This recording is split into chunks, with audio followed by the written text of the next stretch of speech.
I'm going to show to you that you don't need to know anything about the Arabic language. You don't need to recognize alif, ba, ta, which is the ABC of Arabic. You don't even need to know how Arabic looks like. Okay? You may even think it looks Chinese. Who cares? It's irrelevant. I'm going to try to articulate an argument that you don't need any knowledge of the Arabic language to really understand that the Quran is actually linguistically miraculous. To explain this, for some people who know Arabic, I just want to touch on the smallest chapter of the Quran, and then we'll go into the nitty-gritty on how we can articulate is from the divine without knowing any Arabic. Now, the shortest chapter in the Quran is only 3 lines, and it's called Surah Al-Kawthar, the chapter called the abundance. Now, this chapter has around 10 categories of meaning, 10 chunks of meaning, also known as lexemes or lexemata. It's a linguistic term, you don't have to know it, but there you go.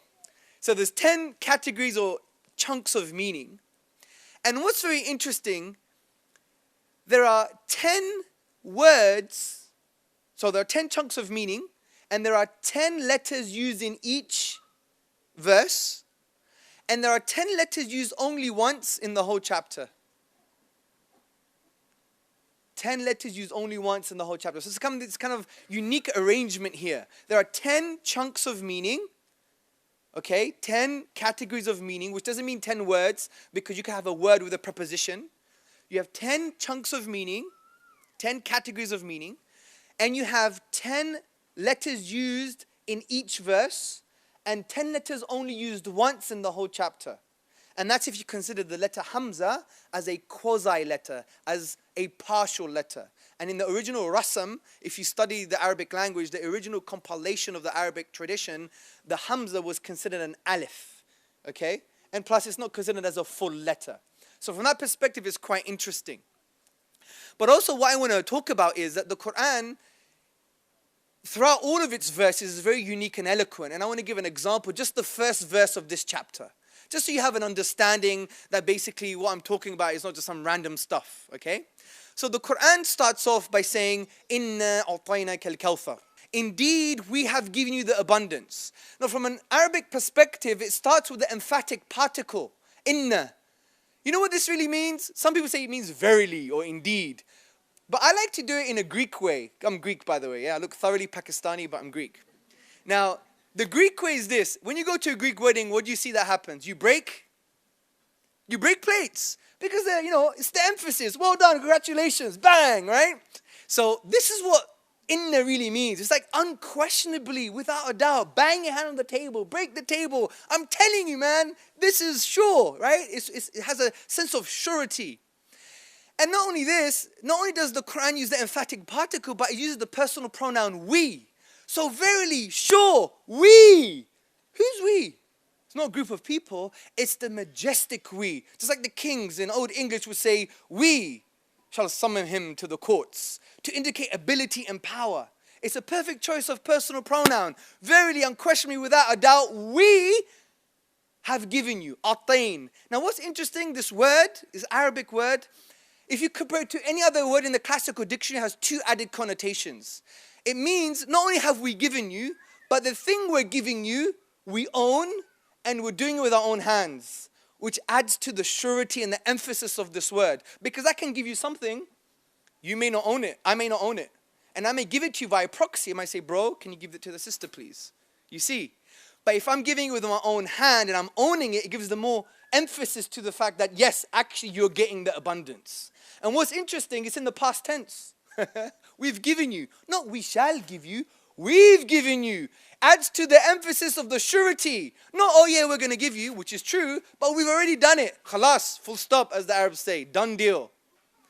And not only this, it mentions the personal pronoun we again. So it's indeed we have given you. It's like a double jab with the right hand, if you like box. I love boxing, right? You know, bam, bam, boom. Yeah? That's the effect of the language here. It's like, indeed, verily, we have given you, right? You can tell I'm passionate about this, right? This is just for me. It's not my own therapy, guys, yeah?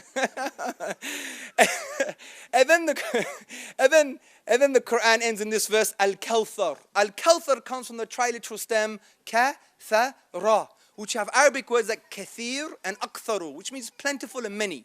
Now we know this word primarily means, according to the Prophet Muhammad upon him be peace, a river in paradise, the highest status in paradise, a river in paradise. But linguists and even scholars like Ibn Taymiyyah and Imam al-Qurtubi, they basically said you could look at the linguistic meaning. So it's plentiful. But the interesting thing here is there is a specific grammatical nuance. In the word al-Kawthar, there's a letter called wow. You know wow? It looks like a big comma, yeah? Now wow is the wow factor for this word. I'm telling you, wow is the wow factor for this word. Because if you look at the grammar of the grammatical nuance here, when you look at wow in the middle of some words, it means a continuing action, a perpetual action. Just like in the Quran when it says, وَتَوَوْصَوْا بِالْحَقِّ وَتَوَوْصَوْا بِالصَّبْرِ. And continue enjoying the truth and continue to enjoying patience and steadfastness. So this wow indicates a continuing perpetual thing. So instead of saying just kathir, many, it says al-kawthar, which means many continuing.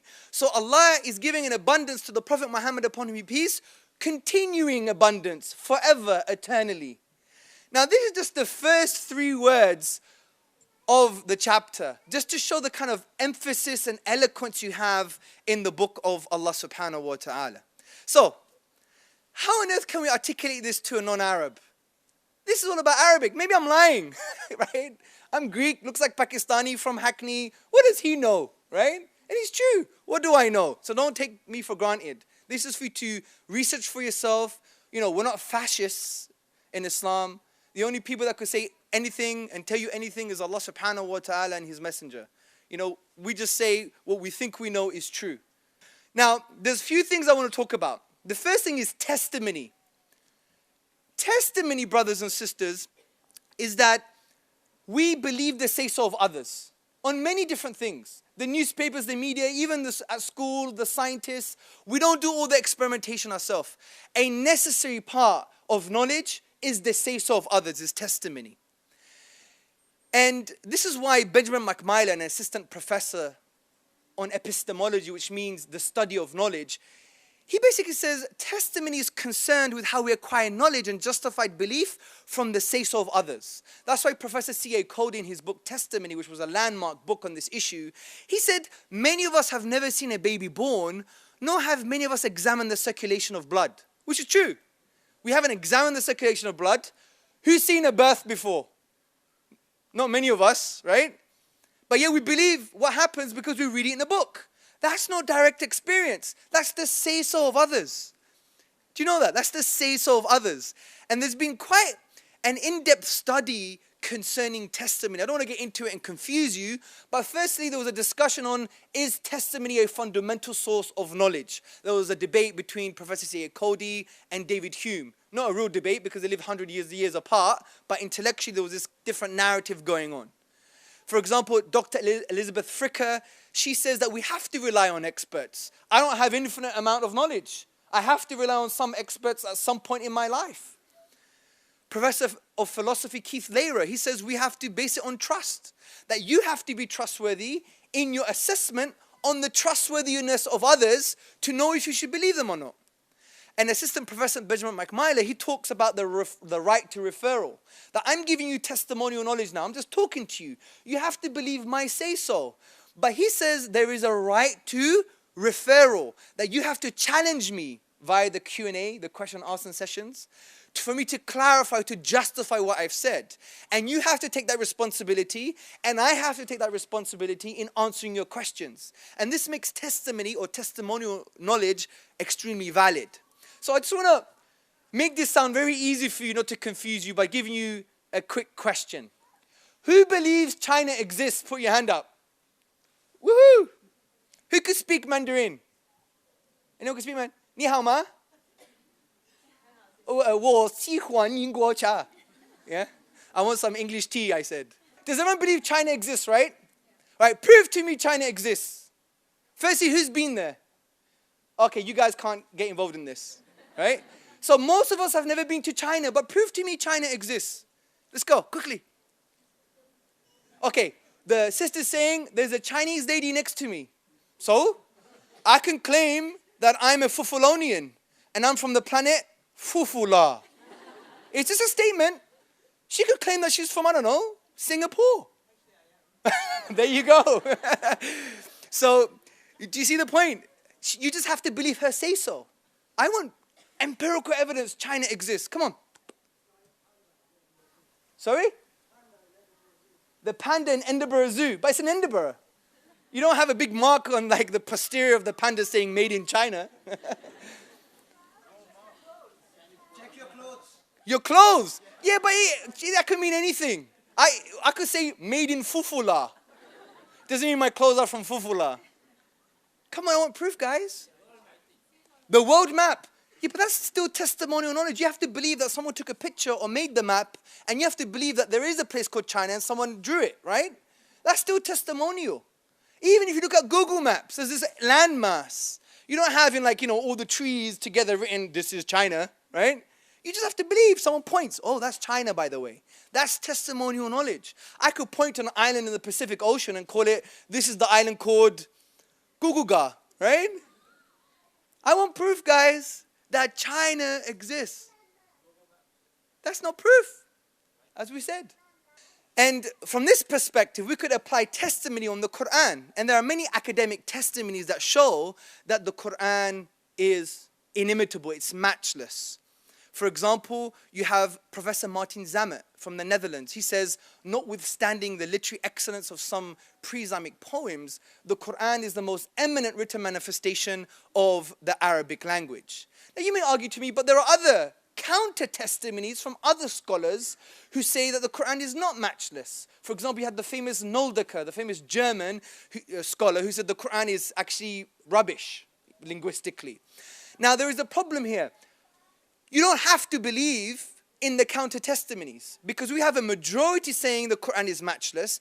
Just because there's a minority saying the Quran is not matchless, it doesn't mean it's true. Also, you have to understand the background information.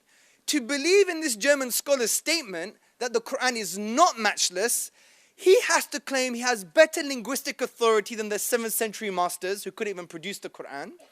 He has to have a conspiracy to remake Arabic language and literature. Because for centuries, all of the linguistic masters were dumbfounded and flabbergasted concerning trying to emulate anything like the Quranic discourse. And you have some guy who learned Arabic as his second language, and he didn't know it very well, by the way. That's true, because he got what he accused the Quran of grammatical mistakes were not grammatical mistakes. There were nuances in Arabic balagha, Arabic rhetoric, called iltifat, called referencing, shifting. It's a long, complex issue, but just to show that he wasn't really mastered in the language. So, we don't have to take the counter-testimonies seriously, just like we don't take the counter-testimonies of flat earth creationists. Who believes the world is flat? Nobody, right? But some people actually argue it. It doesn't mean we have to believe them. So, we understood testimony, that the Quran from a testimonial perspective is matchless. So what do we do now? We have 4 possible explanations where the Quran came from this perspective. An Arab, right? Or an Arab, right? 2, a non-Arab. 3, Muhammad sallallahu alayhi wasallam. Or 4, God. These are the 4 competing explanations for the data that we have, the inference. The inference is the Quran is linguistically matchless. That's the inference. We have good grounding to believe in that. These are the 4 possible explanations. I want you to use your mind now. I don't want to preach to the converted, so use your mind. Number 1. Could it come from an Arab? Maybe. Well, let's discuss this. Some people are saying yes, some people are saying no. Well, let's discuss this. What's very interesting is the best linguist of the time, Walid ibn al-Mughira, he saw by God. He said, by Allah, this can't come from a human being. I'm the best at poetry and prose. I'm the best linguist. I know all the constructions. This cannot come from a man. I'm telling you. This is why after the initial accusation that it came from Muhammad upon him be peace, they claimed that it was magic. And you know what's very interesting? And listen to this historical fact. The academic Navid Karmani, in his essay Poetry and Language and the Blackwell Companion to the Quran, listen to what he says. Obviously, the Prophet succeeded in this conflict with the poets. Otherwise, Islam wouldn't have spread like wildfire. Think about it. You have a nation who loves language. They love language, right? And They pride themselves on articulation. The Quran comes to challenge them. A lot of these people convert to Islam. If it was not true that the Quran was linguistically superior and that they could challenge it, why would they convert to something false? So we have good historical evidence to show it couldn't come from an Arab. Now someone may argue, what about today's Arab? Like the Egyptians. May Allah preserve them, right? Now in Arabic, you're going to say, where is the telephone? You would say, Ain al-hatif, right? Where is the phone? But in some parts of the Arab world, especially in Egypt, you're like, Ain al-telephone, right? There's a kind of linguistic degeneration of the Arabic language. Go to some villages in Iraq. Well, how do you say chocolate in colloquial Iraqi? Nestele. Nestele. That's an English word, Arabized. So there's been linguistic degeneration. We don't have the same structures in that linguistic environment to produce amazing articulation. So it can't be a modern Arab. So it can't be from an Arab. Second point, could it be from a non-Arab? Well, obviously not, the Quran is in Arabic. You know, you can't produce the Quran. The Quran is in Arabic. And that's why the Quran says, and indeed we know that what they say, it is only a human being who teaches him. The tongue of the man they refer to is foreign, while this is a speech, Arabiyyun mubin, a pure, clear Arabic. So it's irrational to say that it came from a non-Arab. Finally, could it come from Muhammad, upon whom be peace? Well, maybe he was a genius, right? Well, let's discuss why it couldn't have come from Muhammad, upon whom be peace. Number one, he was an Arab too. Logically speaking, if all the best Arabs failed, he was an Arab, then he couldn't produce anything like the Quran. Number two, after the initial accusation of the Arab linguists that he produced the Quran, they said it couldn't have come from him. It was taught by somebody else, it was magic, it was superior, it was from the spirit world, from the genies, right? Number three, the Quran is a literary masterpiece. This is without a doubt.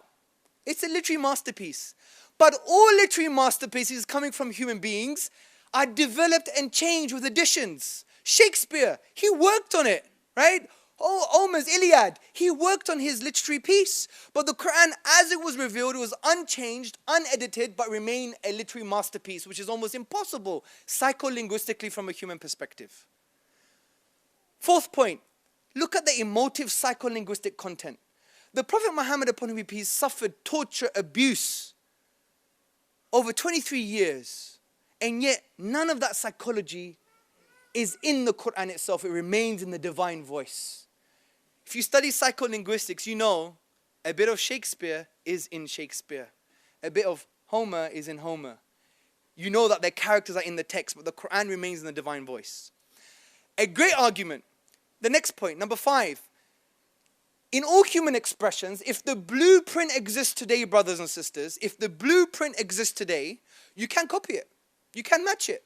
Take, for example, famous artwork like Monet or Post-Impressionism or Van Gogh. We have amazing replicas that sell for thousands because they know the blueprint. They know the brushstrokes, the kind of style that it was used in. So if you have a blueprint, you should be able to emulate it. But the Quran is today alive and well with us, 1400 years on. The blueprint is there, but we can't use it to emulate it, which indicates that it can't come from a human being. Now, what's very interesting, that there was a linguistic study, an academic study called Author Discrimination Between the Holy Quran and the Prophet's Statements. So what the scholars did, they compared, and this is in the journal Literary and Linguistic Computing, volume 27, number 4, 2012. Now, basically what they did was they compared the Quran with the prophetic traditions in Sahih al-Bukhari. They compared the Quran with Sahih al-Bukhari, and they used various linguistic techniques to basically analyze the Quran compared to the statements of the Prophet Muhammad, upon whom be peace. And look at some of the results. I'll just give you one piece of data that they found. And listen very carefully. 62% of the prophetic traditions of the hadith words are untraceable in the Quran, and 83% of the Quranic words are untraceable in the Prophet's words. From a linguistics, pragmatic perspective, this is impossible for any human being to achieve. Even if you're a rapper. The words you use in your day-to-day are going to be the words you use in any of your expression, whether it's poetry, prose, singing, rapping, mumbling, or the utterances you have when you have a hangover, yeah? The point is, regardless, you're going to use the same type of words. But 62% of the words in the prophetic traditions in Sahih al-Bukhari are not found in the Quran. And 83% of the words in the Quran are not found in Sahih al-Bukhari, the statements of the Prophet Muhammad sallallahu alaihi wasallam. Finally, on my last minute, maybe he was a genius. It makes sense so far. It couldn't come from an Arab, couldn't come from a non-Arab, couldn't come from the Prophet Muhammad upon whom be peace. But maybe he was a genius, just like Shakespeare, or for many of you, Sheikh Zubur. Right? No, not funny? I think it's funny. Anyway, the laugh's on me. So Shakespeare, for example, yeah, he was a genius. I love Shakespeare, by the way. Shakespeare was great, but he wasn't unique. If you study Shakespeare, you see that he used a meter of English called the iambic pentameter, trochaic verse, and blank verse. Many other literateurs use this. Christopher Marlowe, right? Fletcher. I mean, even some English scholars, they say that Christopher Marlowe was actually the author of some of Shakespeare's works. He wasn't inimitable. He was great and a genius, but he wasn't inimitable. And he didn't have sustained eloquence. He had to edit and amend his work. But the Quran is sustained eloquence without addition, and it cannot be matched from a structural perspective. And that's amazing. So, God is the best explanation. It couldn't come from an Arab. It couldn't come from a non-Arab. It couldn't come from Muhammad upon whom be peace. Therefore, it came from God. I hope this has encouraged thought about the Quran being unique and special, and for you to be able to articulate its linguistic miracle, even if you don't know Arabic, using testimony, inference, saying couldn't come from an Arab, couldn't come from a non-Arab, couldn't come from Muhammad upon whom be peace. Therefore, it must have come from Allah. But don't forget the main message of the Quran, brothers and sisters, which is very simple. Don't be a slave to yourself. Don't be a slave to society. Don't be a slave to anything else, but be at service to the one that created you, and the one that knows you better than you know yourself, and the one that loves you more than your mother does. Great chilling with you. Assalamu alaikum.